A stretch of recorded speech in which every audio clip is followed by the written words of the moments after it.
lihatlah ke sekeliling anda. Semua orang sedang berlari. Semua orang sedang mengejar sesuatu.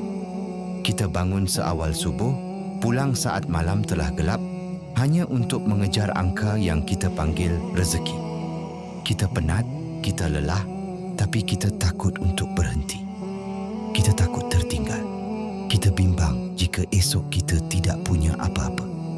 Tapi pernahkah anda berhenti sejenak di tengah kesibukan itu dan bertanya kepada diri sendiri, sampai bila dan apa sebenarnya yang aku kejar? Adakah kita sedang membina rumah di dunia atau sekadar sedang menggali kubur sendiri tanpa kita sedar? Dunia ini ibarat air laut.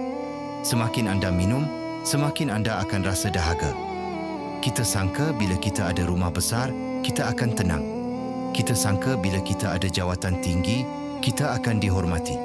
Tapi lihatlah, semakin banyak yang kita dapat, semakin besar kebimbangan yang muncul di dalam hati.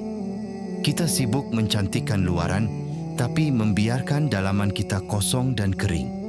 Kita mengejar sesuatu yang akan kita tinggalkan, dan kita mengabaikan sesuatu yang akan kita bawa selamanya. Sahabat, dunia ini hanya tempat persinggahan, bukan destinasi. Saat nyawa sampai ke kerongkong, tiada satu pun harta yang kita kejar ini akan menolong. Jawatan kita tidak laku di sana. Simpanan bank kita tidak akan memberi syafaat. Yang tinggal hanyalah sehelai kain putih dan amalan yang kita bawa di hadapan Pencipta. Berhentilah seketika daripada menjadi hamba dunia. Kembalilah kepada Tuhanmu.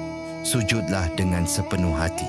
Di situlah anda akan sedar bahawa ketenangan yang anda cari selama ini tidak ada pada harta, tidak ada pada manusia, tapi ada pada hubungan anda dengan Allah. Cukuplah dunia di tanganmu, jangan letakkan ia di hatimu. Hidup ini singkat. Jangan sia-siakan ia hanya untuk sesuatu yang akan hancur.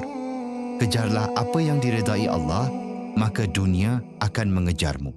Fokuslah menjadi hamba yang baik hari ini dan biarkan Allah yang mengatur hari esokmu. Semoga setiap langkah kita selepas ini bukan lagi sekadar mengejar bayang-bayang, tetapi melangkah menuju redanya. Terima kasih kerana menonton.